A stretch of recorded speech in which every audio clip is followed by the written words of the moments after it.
Welcome, listeners, to the Member Advantage, the brand new podcast from the Capital Region Builders and Remodelers Association. Hey everybody, welcome to episode 2. I'm Christine Rabel, the 2025 CRBRA President.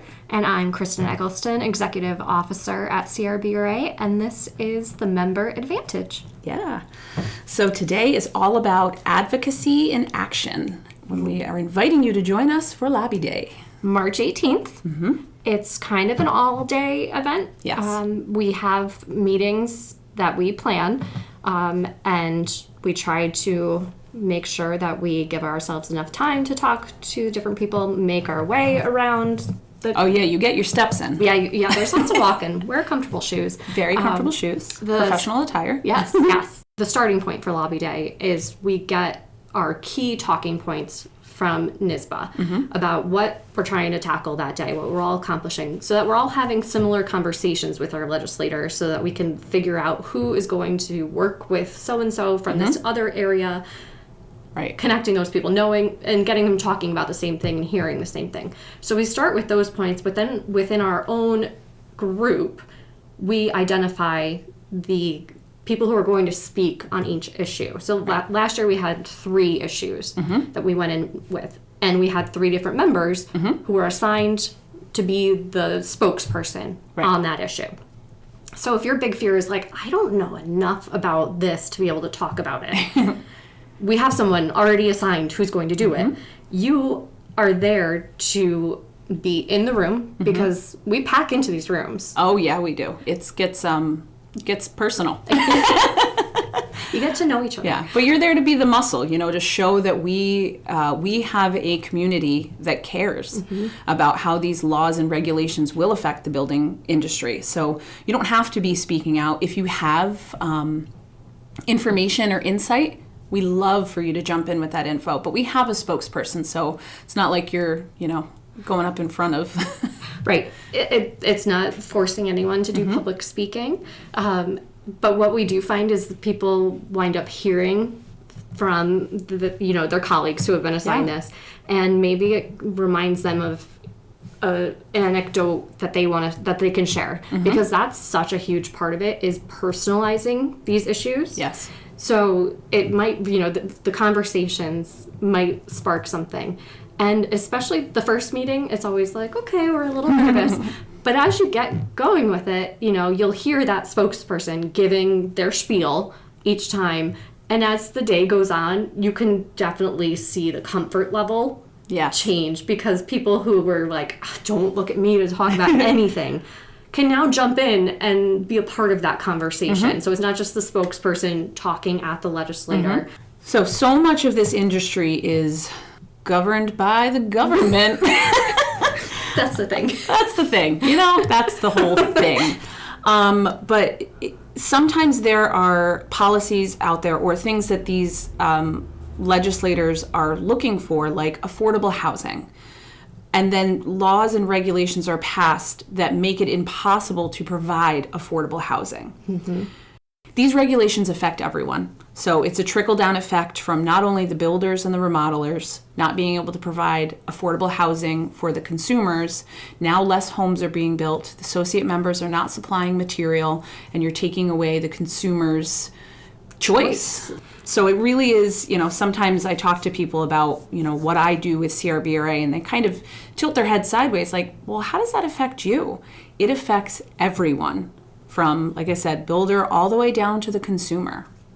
One of the biggest issues that has been on the docket for the last several years and will be on the docket again this year relates to the gas ban. We're all about trying to get projects grandfathered in, because we know development takes a long time, resources, time, money, all of it.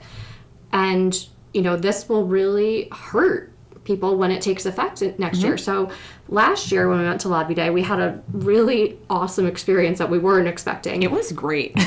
So we went into a meeting, and our goal at this meeting, we had been told by the state association for several months that they were trying to get a bill sponsored that would allow projects to be grandfathered in, right, so that they would still be able to run gas. So they said, go to your meetings and try to get these legislators to say once a bill does get introduced, they'll co-sponsor it. So we're, okay, sure, let's do it. So that was our pitch. And we were talking to Assemblywoman Carrie Warner, and she said, well, who's the sponsor? And we said, well, we don't have one yet, but when we do, we'll give you the bill number, and then could you co-sponsor it? And she said, well, I'll sponsor it. And I feel like I think everyone's mouth dropped in the room. We were like, what? What? Did this just happen? Right. Oh my, what? It was great. We were so excited. Yes. She did wind up sponsoring it. Yes. Unfortunately, this was in May, and session ended in the first week of June without any movement on it. But she already reintroduced it for this legislative year. So when we go to Lobby Day this year, we don't need to talk to her about co-sponsor anything, because we need to go and thank her for sponsoring, because she showed us that she is an ally with us on this issue. Yeah. And this goes back to a few years ago when we originally met with her. We went to her office. This was just a few CRBRA members, a couple builders, remodelers, and associates, about 6 to 8 of us. We met with Carrie at her offices up in Saratoga. And we were trying to stop the all-electrification gas ban from going through. And it was interesting because Carrie is a big proponent of affordable housing. She really wants young home buyers, first-time home buyers, to be able to afford a home. And right now, that's just not possible. So we kind of were talking to her, and she's like, I just don't understand why you guys can't build a less expensive home. And we're like, well, let us tell you. In a very polite and great, we had a wonderful conversation, and she was really open, and she listened to us. And we had talked to her about the gas ban, and she's like, you know, I thought I was a proponent of that, and my hot water heater recently stopped working. And it was the dead of winter. It was the dead of winter. It was so cold that day. And she's like, I went out and I was going to get an electric heater, and I decided against it, and I got a gas one again. She's like, I looked into geothermal. It was just too expensive. So it's also interesting, too, when it's a real world situation, like they have to deal with it in their own lives, how their opinions change. Yep. But I really think planting the seed when we met with her those few years earlier really made a difference when we went to meet with her and asked her to co-sponsor. And she's like, I won't co-sponsor. I'll sponsor the bill. And we all felt so powerful that day. Like we made a difference. Again, maybe a little late because the bill was already passed, but changes are happening because we took the time to go there during the day and speak with these legislators. And it really was like, it was a wicked high. And then being able to say, we got the sponsor for the whole state. We did. We got the sponsor in the assembly on this bill. It was a really proud moment. It was. Let's focus on what we're going to talk about this year at Lobby Day, which again is March 18th. We like to go in with 3 key topics to cover. And I think the most obvious first topic is housing affordability. Absolutely. This is a nationwide crisis, but specifically in New York, we are definitely running into a lot of issues. And this is one of Governor Hochul's pushes, is that she wants builders to be able to provide affordable housing, but a lot of the regulations that are getting passed are working against that. Yes, they fly in the face of that. So between the all electrification, fire sprinklers coming back around, wetlands regulations, all of these different regulations fly in the face of what her initiatives are. They do. And we understand a lot of these regulations come from a good place. You know, they're trying to, protect the environment, protect individuals, human life, yes. You don't worry about energy, but it's we're the experts. So we have to go in and kind of explain from a builder's perspective, or a builder's association's perspective, I should say, how these affect the availability of affordable housing. And then that all leads to how it impacts their constituents. So Correct. we're really there looking out for the community that we live in as well.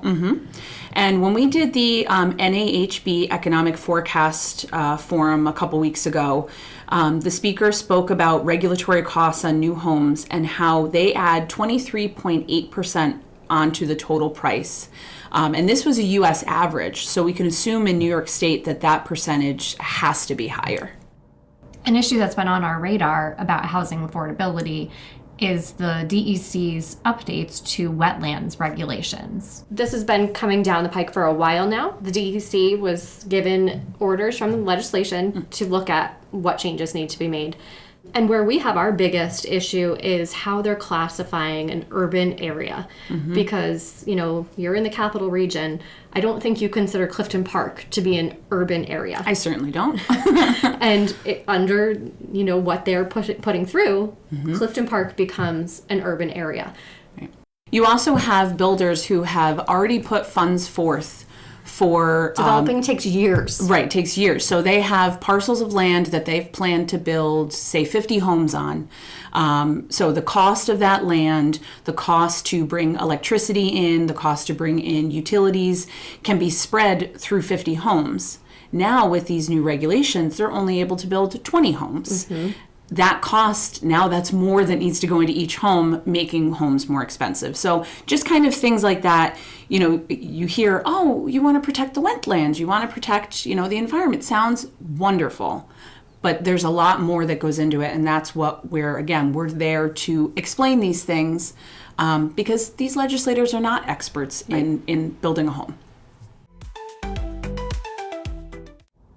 Another issue that's coming down the pike again is the mandatory fire sprinklers in new construction homes. We've been hearing that the Code Council was considering this again. They did have a meeting recently where they discussed it. And they what they're proposing now is that the regulations for 1 and 2 family homes will remain unchanged, but townhouses that are on public water, regardless of their height, are going to be required to have fire sprinklers. So we'll be opposed to this, of course, because, our builders are building townhouses. Yes. And this will severely affect the development costs and further hurt housing affordability. Absolutely. And these newer construction homes, townhomes, are already very fire safe. The products that they're using, the builders are really taking into consideration fire safety. Really the fires that you're seeing in the news are older homes. Right. 40 plus years old. So it's not the new construction homes that are necessarily the problem here. So just another issue that points towards not being able to build an affordable house. This gives us the opportunity to remind you about our call to action emails, and we are definitely going to be sending it on this issue because now the draft code is moving into the public comment phase, and then there will be hearings scheduled later in the year. So we'll likely ask people to testify at the in-person hearings. There's also opportunities to testify on their Zoom meetings, and of course they accept written comments. Yeah, when you see those emails come through, it'll be, in the title, call to action. Sometimes it's as easy as just clicking on a button and it will send a pre-generated comment to your local legislators. Sometimes it's a copy and paste. It'll give you the email address. You'll copy that pre-recorded message. And it's really important to do this because, like we've mentioned, the more voices we have, the easier it is to get our message across. Yes. And you can have your family, your colleagues, like anyone that is affected by what this will do to business, send your comments. They had to review more than 2,500 comments that led them to this draft. That's awesome. Let's make sure we inundate them with more comments on what they've come up with. Right. And it takes 2 seconds of your time. So definitely just keep your eyes out for specifically these call to action emails, but there's always ones that come up in the future. Right. We're in the middle of legislative session right now. There's bound to be issues that arise that we'll have to do a call to action for. So please just keep your eyes peeled and take the 10 seconds or less that it takes to just send your comments in. We appreciate it. In preparation to discuss these key issues, NYSBA is holding a Zoom call on Wednesday, March 12th at 11 a.m. to kind of run through each of these issues and topics that they want us to discuss with the legislators. I did add this as an event on CRBRA.com event calendar. You don't need to register for it, so that event, when you go to it, just has the link for the Zoom. While you're there, you could also register to attend Lobby Day. Sure could. Lobby Day this year, I'll say it again, March 18th. Mark it on your calendars. We do already have some meetings set up. So I will let Kristen do that because she's got the list in front of her. So we like to start in the morning so that we can get meetings in before there's a chance for them to get called to the chamber. Figure having a meetup time of 9:30 or so, believe it or not, you have to go through security, and the longest wait is actually typically the wait for the elevators. Yes, it is.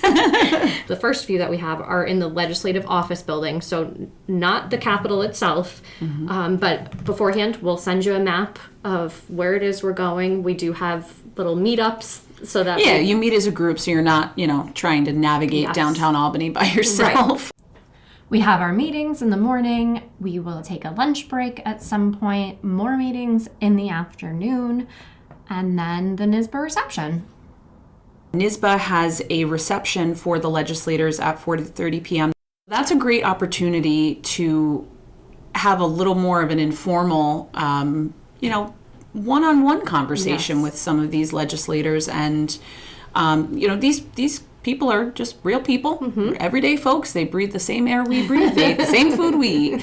But it's an interesting dynamic rather than sitting across a desk and, having a piece of paper in front of you where you're focusing on these topics. It can be a little bit more of a casual conversation. It's more informal. Yeah, more informal. Having a cocktail and just talking to them. A well-deserved cocktail after a long day of lobbying. So that's kind of what we're looking at so far, just to give you an idea. When it comes to information ahead of time, we'll do everything we can to prepare you. So that will include talking points, like I said, a map of where you can park, where we'll meet, a bio sheet about the different people that we're going to be meeting with, just so you know which side of the aisle they're on, what committees they're on that maybe would be important for us to know. If there are, opportunities to thank them for their support on something, that's also something we like to prepare you with. Absolutely. And that stuff goes out ahead of time, so you'll be able to look at that. You're not expected to read 20 pages the morning of, so you'll have some time to kind of digest that information. Yes. What can you do next? We already have the link on CRBRA.com. If you go to the calendar and go to March 18th, you can just subtle. You can register for Lobby Day right now. Yes. Kristen will certainly be sending out emails and things when it gets closer. But if this inspires you and you're like, I'm ready to go right to the website and register now. Together, we are stronger. We're the Capital Region's leading advocate for the building and remodeling industry. And CRBRA unites our builders, remodelers, and our industry professionals. And it helps to amplify our voice. So let's stand together. We'll come up with a big group and kick butt at Lobby Day. Yes, love it.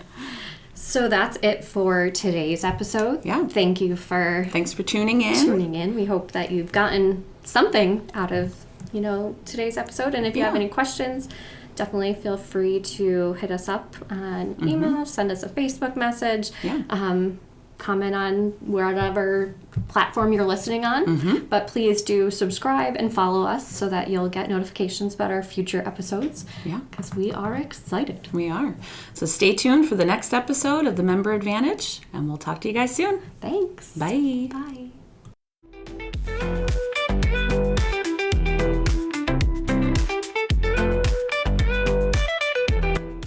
Advantage podcast is a production of the Capital Region Builders and Remodelers Association, hosted by 2025 President Christine Rabel and CRBRA Executive Officer Kristen Eggleston.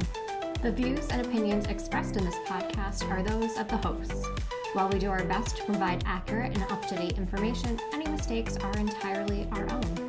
This podcast is for informational purposes for the benefit of our members. Thanks for listening, and we'll see you next time.